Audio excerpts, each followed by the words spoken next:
ঈদে যেহেতু কোথাও ঘোরাঘুরি করা সম্ভব হয়নি, কারণ শ্বশুরবাড়িতে ঈদ করেছি, সেখান থেকে বাবার বাড়িতে এসেই পরদিন বোনের বাসায় দাওয়াত ছিল। তারপর হচ্ছে ছেলেকে হসপিটালে নিয়ে গেলাম, তারপর দিন তো বাসায় চলে আসলাম। সব মিলে দেখা গিয়েছে যে কোথাও ঘোরাঘুরি করা হয়নি। তো যখন বাসায় ফিরেছি, তো এটা হচ্ছে গতকালকের ক্লিপ।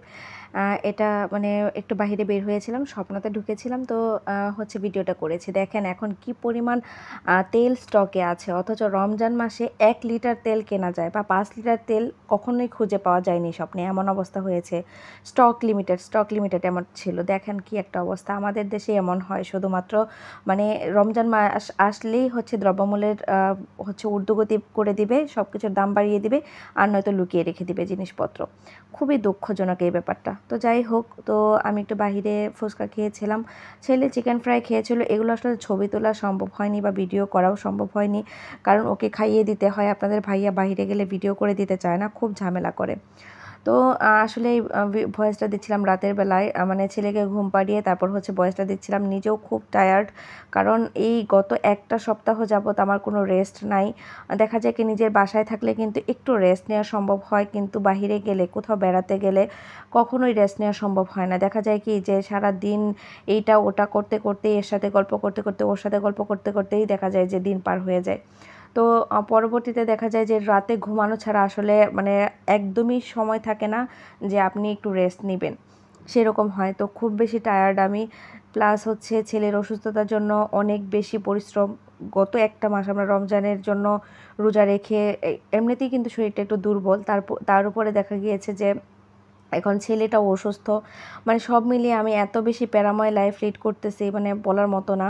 তো অনেকে আসলে সাপোর্ট করতে পারছি না, কারণ আমি আমার ভিডিওগুলোতে আপনারা অনেক বেশি সাপোর্ট করছেন। আসলে যারা সিস্টেম বুঝেন তারা আসলে সাপোর্ট করে যান, কারণ জানা কথাই যে আপনি একটু সুন্দর কমেন্ট করলে আমার এখান থেকে অনেক বেশি ফলোয়ার্স আপনার এখানে চলে যেতে পারে। একজনের কমেন্ট দেখেই কিন্তু আরেকজন আপনার বাসায় যেতে পারে। তো সেটার জন্যই কিন্তু যারা এই সিস্টেমগুলো বুঝে এই প্ল্যাটফর্মে টিকে থাকার জন্য, তারা কিন্তু ঠিকই কমেন্ট করে যাচ্ছে আমার সাপোর্ট না পেলেও। আপনারা আমাকে এত বেশি সাপোর্ট করে যাচ্ছেন, তার জন্য অনেক বেশি ধন্যবাদ, এবং আমি অনেক বেশি কৃতজ্ঞ আপনাদের উপর। আপনাদের যারা আমাকে প্রতিনিয়ত ফলো করছেন, প্লাস আমার ভিডিওগুলো দেখছেন, সুন্দর সুন্দর কমেন্ট করছেন, তাদের জন্য অনেক অনেক ভালোবাসা।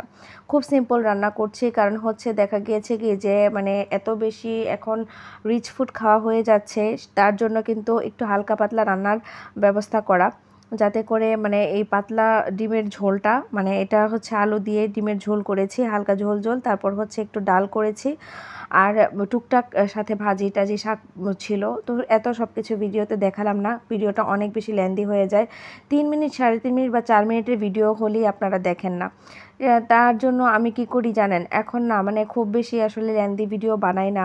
যদিও টপিক থাকে, তারপরেও কিন্তু আমি ভিডিওটা শর্ট করে ফেলি। যেমন গতকালকে একটা ভিডিও আমি আপলোড করেছি যে আমার চাচি মারা গিয়েছে, ওইখানে অনেকেই নাচ ভিডিও করছে, তার মানে কমেন্ট করলো, তারপর অনেকেই বলছে রেসিপিটা অনেক ভালো হয়েছে। যারা ভিডিওটা সম্পূর্ণ দেখেছেন বা কিছুটা হলেও দেখেছেন, অর্ধেকটা হলেও দেখেছেন, তারা কিন্তু ইন্না লিল্লাহি ওয়া ইন্না ইলাইহি রাজিউন কথাটা ব্যবহার করেছেন। তো যাই হোক, আপনারা ভিডিওটা দেখে কমেন্ট করার চেষ্টা করবেন। ভিডিও রিলেটেড কমেন্ট করলেই কিন্তু ফেসবুকের নজরে আসতে পারবেন, না হলে কিন্তু ফেসবুকের নজরে আসতে পারবেন না, বা ইউটিউবের নজরেও কিন্তু আসতে পারবেন না। ভিডিও রিলেটেড কমেন্ট কিন্তু করতে হবে। যাই হোক, আমি খুব বেশি টায়ার্ডের কারণে কিন্তু কথাটা খুব স্লোলি এসেছে, তার জন্য দুঃখিত। আমার ব্লগগুলো যদি আপনাদের কাছে ভালো লেগে থাকে, তাহলে অবশ্যই লাইক, কমেন্ট এবং শেয়ার করতে ভুলবেন না। ভালো থাকবেন।